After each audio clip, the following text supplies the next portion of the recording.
اس کے اندر life style میں جو موجودہ ہماری، جیسے میں ڈاکٹر ہوں تو میرے پاس ٹائم ہی نہیں ہے کہ میں پیدل چل سکوں، گاڑی پہ جانا ہے جہاں جانا ہے. تو اسی طرح پروفیشنز ہیں یا ادروائز ہو یہ رہا ہے کہ موجودہ جو ہماری ڈائٹ ہے اور ایکسرسائز نہ ہونا، اس سے باڈی کے اندر فیٹ ایکیومولیشن زیادہ ہو رہی ہے. مثلا ہم نشاستے کھاتے ہیں، ہمیں اب پتہ چلا ہے، اب اس پہ بہت زیادہ لوگ ڈسکس کر رہے ہیں کہ نشاستے ہماری ایک حد تک ریکوائرمنٹ ہے، اس سے زیادہ جو ہے چربی میں بدل جائیں گے. چربی جو ہے وہ ہمیں تو پیٹ پہ یا چہرے پہ نظر آتی ہے، ایکچولی وہ آرگنز کے ارد گرد بھی جم جاتی ہے، پھر خون کی نالیوں میں بھی جم جاتی ہے. آج کل ایک ٹرمنالوجی یوز ہو رہی ہے دو، بلکہ ایک میٹابولک سنڈروم اور ایک انسولین ریزسٹنس. جی بالکل. یہ دونوں تقریباً ایک چیز کے نام ہیں. کہ میٹابولک سنڈروم میں کیا ہوتا ہے کہ ہم فرض کریں ہماری ریکوائرمنٹ ہے گلوکوز کی 200 گرامز یا 300 گرامز جو ہم نے ڈیلی لینے ہیں، جو ہماری فزیکل ایکٹیویٹی جس پہ ہم انرجی اس سے لیں گے. اب ہم فرض کریں لیتے ہیں 1000 گرامز، وہ جو ایکسٹرا گلوکوز ہوگا وہ اتنی ہی زیادہ انسولین اپنے بنا دے گا کہ ہم اس کو انرجی کے لیے یوز کریں. اب انسولین بھی اتنی عادی نہیں ہے اتنے، تو وہ ایک انسولین کی طرف سے انکار شروع ہو جاتا ہے، اس کو کہتے ہیں انسولین ریزسٹنس. اب انسولین بھی ڈیمیجنگ ہے ایکسٹرا. ہمارا لائف سٹائل جو ہے بیسیکلی وہی ایک میئر ہے کہ ہم اس وقت کیوں اس پروسیس میں چلے گئے.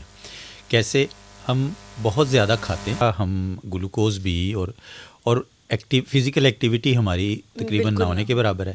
تو جب ہم ایکسٹرا گلوکوز پروڈیوسنگ میلز، جن کو ہم کاربوہائیڈریٹس کہتے ہیں، گلوکوز کا کام ہوتا ہے ہمیں انرجی دینا. ہم جب ایکسیس میں کھاتے ہیں تو وہ گلوکوز اتنی ہی انسولین ریلیز کراتا ہے. انسولین نے ہمیں گلوکوز دینا ہے انرجی کے لیے پاسبل کر کے. اب جو ایکسٹرا گلوکوز ہوگا وہ اور جو انسولین ایکسٹرا ہے یہ مل کے خون کی نالیوں کو اندر سے ڈیمیج کر دیتے ہیں، اور پھر انسولین جو ہے وہ ہر جگہ کولیسٹرول کو ڈپازٹ کراتی ہے جو وہ ڈیمیج ہوا ہے اس پہ بھی. اس کے علاوہ ایکسٹرا گلوکوز کو وہ چربی کی شکل میں ہمارے پیٹ میں، چہرے پہ، باڈی میں اور آرگنز کے گرد، اس سب کو کہتے ہیں میٹابولک سنڈروم. اور اس کا اینڈ رزلٹ کیا ہے؟ ڈائبٹیز. ڈائبٹیز میں پھر گلوکوز ہر وقت ہائی رہے گا، ساتھ بلڈ پریشر ہوگا، ساتھ اور بہت ساری چینجز مل کے اس کو. سر ان کی وجہ سے ہارٹ اٹیک ہوتا ہے؟ اچھا، اب جو خون کی نالیاں اندر سے ڈیمیج ہوئیں، ٹھیک ہے، ریپیئر ہوا، کولیسٹرول جمع، تو وہ تو اپنی طرف سے اس کو ریپیئر کر رہا ہے، لیکن وہ تنگ ہو جاتی ہیں. جب وہ تنگ ہو جاتی ہیں تو پھر یہ ایک بیماری شروع ہو جاتی ہے جو ہارٹ اٹیک کا باعث بنتی ہے. ہارٹ اٹیک جو ہے اس میں یعنی آپ سمجھ لیں کہ 40% ڈیتھس ہو جاتی ہیں ہارٹ اٹیک کی وجہ سے.